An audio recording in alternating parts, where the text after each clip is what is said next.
I've been taking the same pills for years, every single morning. But one day, something felt off. The color, the shape, it wasn't right. I checked the bottle again, and that's when I realized these weren't my pills. I stood in my kitchen in Cedar Rapids, Iowa, holding that bottle with my old hands shaking so bad the pills rattled like teeth. My name is Harold Bennett. I'm 76 years old, widowed 6 years, and up until that morning, I still believed I had some say over my own life. The label had my name on it, same pharmacy, same blood pressure prescription, but the tablets inside were small and pale blue.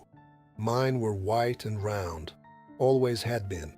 I called my daughter, Karen, because she had started picking up my refills after my little fall in March. She answered with a sigh before I even spoke. "Dad, what now?" I told her about the pills. There was a long pause. Then she said, slow and sharp, "You're confused again." Again. That word hit me harder than any slap. I said, "Karen, I know my own medicine." She laughed once, not kindly.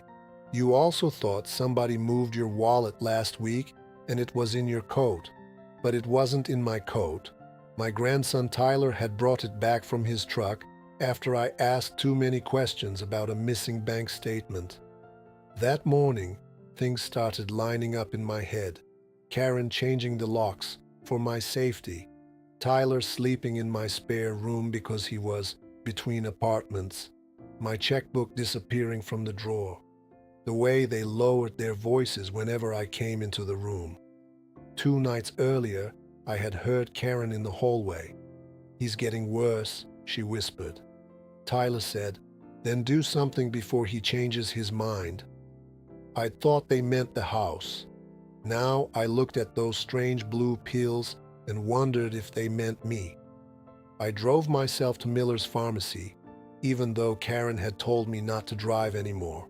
My knees hurt, my hands cramped on the wheel. But fear has a way of making an old man steady. The pharmacist, Denise, looked at the pills, then looked at the screen. Her face changed. "Mr. Bennett," she said quietly, "these are not what we dispensed." My mouth went dry. Before I could ask her anything, the bell over the pharmacy door rang. I turned around.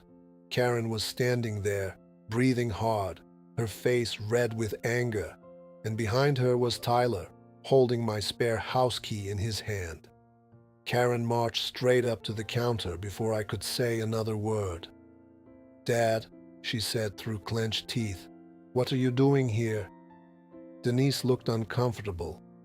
Tyler stayed near the door, watching me the way people watch a dog that might bite. I held up the bottle. "These aren't my pills." Karen answered too fast. "The manufacturer changed them." Denise frowned immediately. "No, they didn't." The whole room went quiet. Karen turned toward her. "Excuse me." Denise swallowed hard. "Mr. Bennett's prescription hasn't changed in over 2 years." I felt something cold move through my stomach. Karen stared at Denise like she wanted to kill her right there between the greeting cards and cough syrup. Then she smiled. That fake smile. The one she used at church. "My father gets confused sometimes," she said softly. "Early memory problems." I said, "Stop saying that." Tyler stepped closer. "Grandpa, calm down." That word, calm down, like I was some senile old fool causing a scene. Denise looked back at her computer. The pills we dispensed were white. I opened the bottle and poured 2 blue tablets into my palm. "Then where the hell did these come from?" Nobody answered. Karen grabbed my elbow hard enough to hurt. "We're leaving." I pulled away from her. "Don't touch me." People were staring now. Tyler suddenly spoke up. "Maybe somebody switched them at home." I looked right at him, because that was the problem. He sounded rehearsed. That afternoon, I went home alone. Karen kept calling. I ignored every call. When I walked into my house, the first thing I noticed was my bedroom door slightly open. I always kept it closed. Inside, drawers had been moved. Not robbed exactly, shifted, like somebody had gone through things and tried putting them back. Then I checked the closet. My fireproof lockbox was gone. I just stood there staring at the empty shelf. That box had everything inside: insurance papers, savings account information, the deed to my house, even Martha's jewelry, my dead wife's wedding ring. I called Karen immediately. She answered on the first ring this time. "Where's my lockbox?" Silence. Then she said, cold as ice, "You shouldn't be living alone anymore." I felt my chest tighten.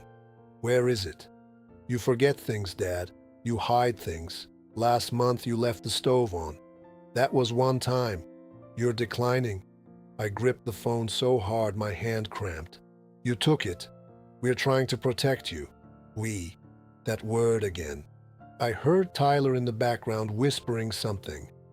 Karen lowered her voice. "Listen carefully. Tyler and I have been discussing assisted living options." I almost laughed from shock. "Assisted living? You need supervision. I need my damn lockbox. You're not safe by yourself anymore." Then she said something that made my blood run cold. "The doctor agrees." I froze. "What doctor?" "Our doctor," she said. "Not your doctor. Our doctor." That night, I barely slept. Every sound in the house made me jump. Around 2 in the morning, I heard footsteps downstairs. Slow, careful. I grabbed the baseball bat I kept beside the bed and crept into the hallway. The kitchen light was on, and Tyler was standing there in his underwear, going through my medication cabinet. Tyler nearly dropped the pill bottles when he saw me standing there with the bat. For 1 second, neither of us spoke. The kitchen clock ticked loud enough to make my skin crawl. Then he forced out this little laugh.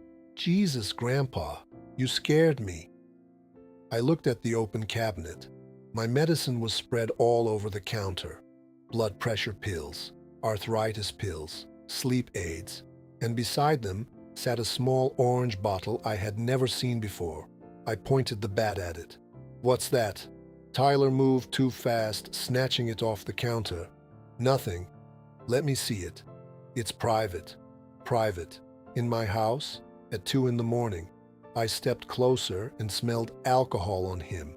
His eyes were red, twitchy. "You been drugging me?" I asked. He stared at me without blinking. Then he actually smiled. "Maybe Karen's right," he said quietly. "Maybe you are losing it." Something inside me cracked. I raised the bat halfway before I stopped myself. Not because of him. Because suddenly I realized that's exactly what they wanted. An angry old man waving a weapon around. Something they could use. I lowered it slowly. Tyler saw the realization in my face, and that scared him.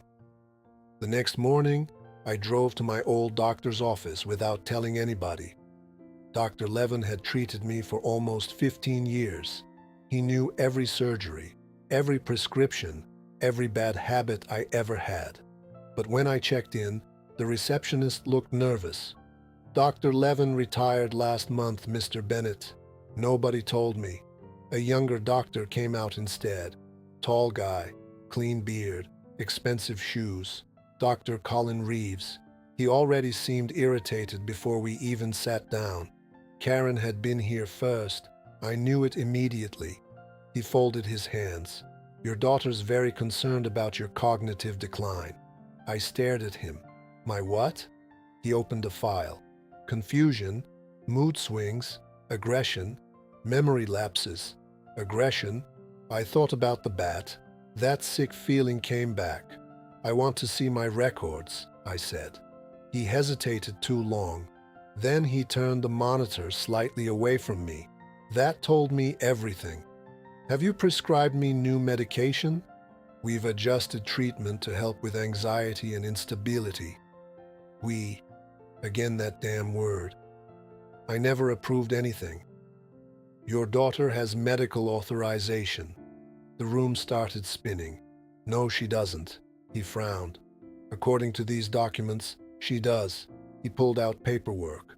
My signature sat at the bottom, only it wasn't mine.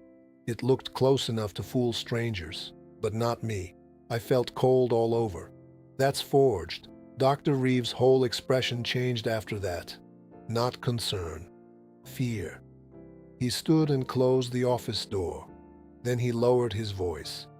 "Mr. Bennett, has anyone been controlling your medication at home?" I didn't answer right away, because suddenly every strange thing from the past 4 months came rushing back at once. Karen insisting on organizing my finances, Tyler installing cameras for security, missing mail, the locks changing, my exhaustion, the blurry mornings, the days I couldn't think straight, and one memory hit me harder than the rest. 3 weeks earlier, I woke up on the living room floor with blood on my forehead.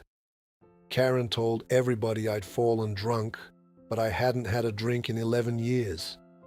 Dr. Reeves leaned closer. "What exactly have they been giving you?" Before I could answer, somebody started pounding on the office door. Hard. Karen's voice came through immediately. "Dad, open the door right now." Karen burst into the office before Dr. Reeves could stop her. Her face was flushed, hair messy, purse hanging half open like she'd driven there in a panic. Behind her came Tyler, and the second I saw him, my stomach dropped. He was carrying my lockbox, like it belonged to him. Karen pointed at me immediately. "Dad, you scared us to death." Us. Always us. Dr. Reeves stepped between us. "Mrs. Bennett, this is inappropriate." "My father is confused," she snapped. "He wandered out this morning without his medication," I said. "Those pills aren't mine." Tyler rolled his eyes like a teenager dealing with a difficult old man. "Grandpa, come on."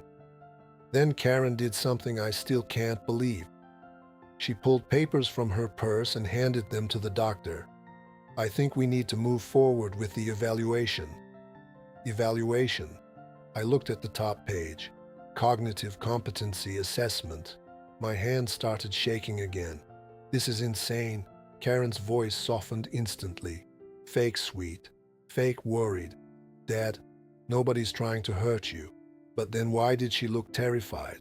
Dr. Reeves looked at the papers, then at me, and I saw it happen. He started doubting himself.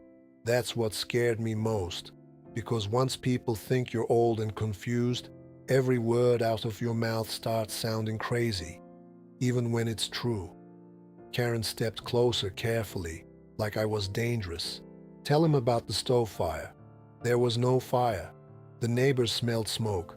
I burned toast." "Tell him about the hallucinations." I stared at her. "What hallucinations?" "You said somebody was inside your house at night." My mouth opened slowly, because somebody was. Tyler looked down immediately. That tiny movement told me more than anything else. I pointed at him.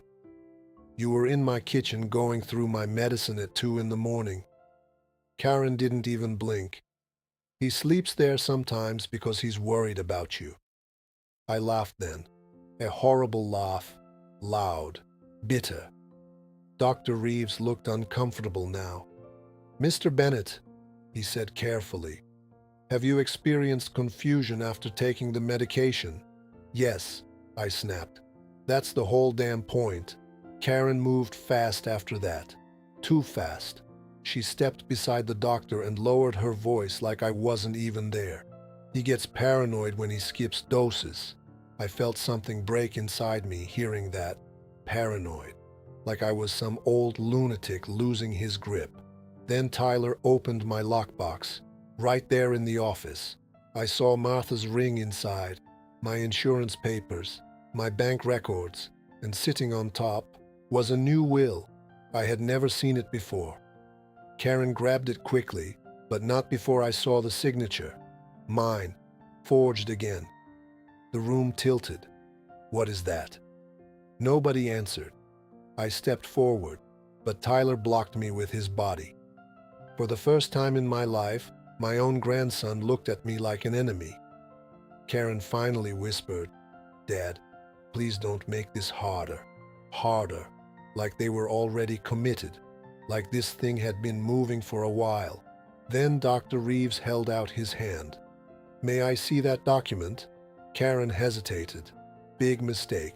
He took it anyway, and as he read it, the color drained from his face. He looked up slowly. Then he asked the question that changed everything. "Mr. Bennett, did your wife die before or after these papers were signed?" "Martha died in 2020. The forged will was dated 2022, 2 full years after my wife was buried." Dr. Reeves looked at Karen slowly. "Your mother witnessed this signature." Nobody spoke. Tyler backed away first. Karen didn't. She stood there stiff and pale, staring at the papers, like maybe she could still talk her way out of it. Then Dr. Reeves flipped another page. His eyes narrowed.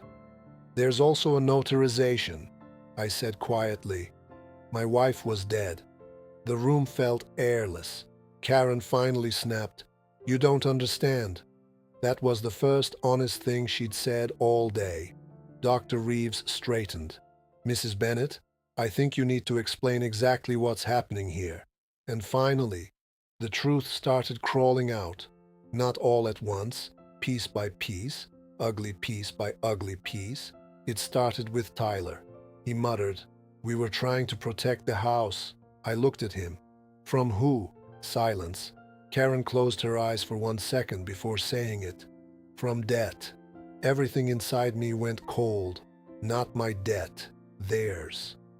Tyler had been gambling online for almost 3 years. Sports betting, crypto scams, loans, thousands turned into tens of thousands. Then Karen started helping him cover it. She took out second mortgages on her own house, credit cards, personal loans. Then she lost her job at the insurance office last winter after money disappeared from client accounts. Not enough to send her to prison, enough to destroy her. And all that time, they'd been circling my house like vultures. Karen started crying then, real crying this time. "You don't understand how bad it got." I said, "So you drugged me?" "No." But Tyler looked away again. That was my answer. Dr. Reeves opened the orange bottle Tyler had tried hiding. Sedatives, strong ones, not prescribed to me. The doctor looked sick. These could absolutely cause confusion, falls, memory problems. My knees nearly gave out. Every blurry morning, every dizzy spell, every moment I thought age was finally taking my mind. They did that to me. My own family. Karen grabbed my arm suddenly. "Dad, listen to me." We were desperate. I ripped my arm away so hard she stumbled. "You made me think I was dying." She started sobbing harder. "We just needed time." Time for what? To get control of the house, the forged power of attorney, the fake medical authorization, the competency evaluation, the pills. All of it had one purpose: convince everyone I couldn't live alone anymore. Once I was declared mentally incompetent, they could move me into assisted living and sell the house. That was the plan. My house. The house Martha and I spent 42 years paying for. The house where she died, holding my hand. Tyler suddenly exploded. "You weren't using it anyway." The whole room froze. He realized too late what he'd just said. I walked toward him slowly. "You little bastard." Karen stepped between us immediately. Then my phone rang. Unknown number. I almost ignored it. Thank God I didn't. "Mr. Bennett?" the woman asked. "This is First State Bank Fraud Department." Dr. Reeves looked up sharply. The woman continued. "We've detected unusual transfer attempts connected to your retirement account."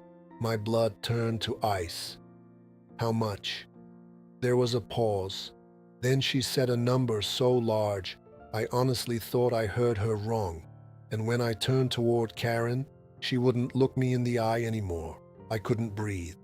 The woman from the bank kept talking, but her voice sounded far away. "Mr. Bennett, are you there?"